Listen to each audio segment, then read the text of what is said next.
खान साहब हमेशा की तरह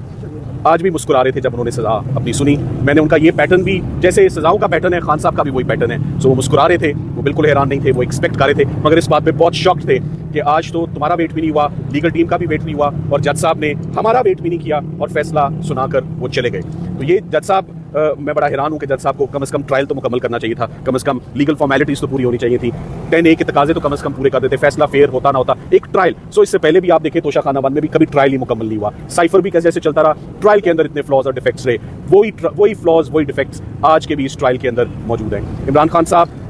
ने हदायत दी है कि उनके और उनकी अहलिया के बिहाफ पर मैं अपील दायर करूं इस्लामाबाद हाई कोर्ट में, और जो उनका ट्रस्ट और कॉन्फिडेंस हमेशा से जुडिशरी के अंदर है, हमेशा रूल ऑफ लॉ की बात ही उन्होंने की है, हमेशा लीगल इंस्ट्रक्शंस ही हमें दी है कि सजा आ गई अब क्या हो सकता है, जो आप कानूनी चारा कोई आप करें, इसका नेक्स्ट स्टेप अपनी अपील दायर करें। खान साहब को ऑफ कोर्स बहुत मुश्किलात में रखा हुआ है, उनकी एरिया को भी वो बहुत डिस्टर्ब है इस बात पे कि आइसोलेशन में उनको जो है वो रखा हुआ है, किताबें उनके पास नहीं है, खास तौर पे वो कह रहे हैं मुझसे मिलना चाहते हैं, मुझसे बात करना चाहते हैं। आज मेरी उनसे मुलाकात भी बहुत मुश्किल से, ये जितनी गुफ्तगू हुई है ये बहुत मुश्किल से और टफ सर्कमस्टांसेस में हुई है। मेरी मुलाकात और मेरी उनसे गुफ्तगू ही नहीं होने किसी तरह मुमकिन हो पा रही थी, आज इतना ज़्यादा पहरा जो था वो अंदर लगा हुआ था। सो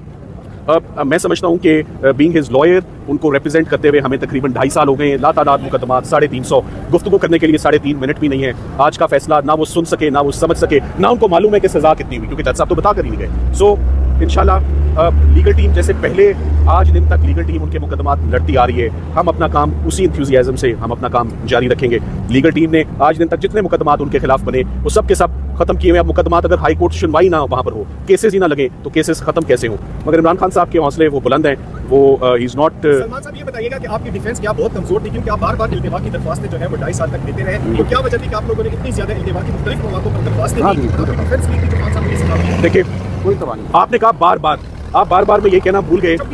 26 मरतबा आप ये भूल गए कि सरकार तोशाखाना का केस बार-बार बना कर लाती है। शायद आप इस बात को आप नहीं सर, आप लेट मी करेक्ट यू, दूसरा केस नहीं है। ECP वर्सेस इमरान खान तोशाखाना का पहला केस था, नैब वर्सेस इमरान खान ग्राफ सेट दूसरा केस था, जज अफजल मजूका के पास FIR चल रही है तोशाखाना गिफ्ट्स के ऊपर, ये तीसरा केस था। FIA जिसने पोस्ट ऑफिस बंद के रातों रात नैब से तफ्तीश टेक ओवर करके बगैर कोई तफ्तीश किए, बगैर कोई कागज देखे पोस्ट ऑफिस बनती है और नैब चौथी मरतबा ये केस सुनती है। सो अल्तबा तो हाई कोर्ट लेता रहा, क्योंकि हमने इस बार बार की अटेम्प्ट को जब हाई कोर्ट चैलेंज किया तो हमारी कभी रिवीजन पिटीशन लगी नहीं, मुकदमात लगे नहीं। सो इमरान खान साहब के मुकदमात एक ही डिमांड है सर, जैसे नीचे लगते हैं, जिस तेजी से, जिस स्विफ्टनेस से, जिस स्पेस से नीचे ट्रायल्स चलते हैं, वैसे हाई कोर्ट भी हियरिंग देना वैसे, क्योंकि trial is always a continuation of trial, वैसे ही हाई कोर्ट के दरवाजे भी खुले होने चाहिए जैसे अडयाला में।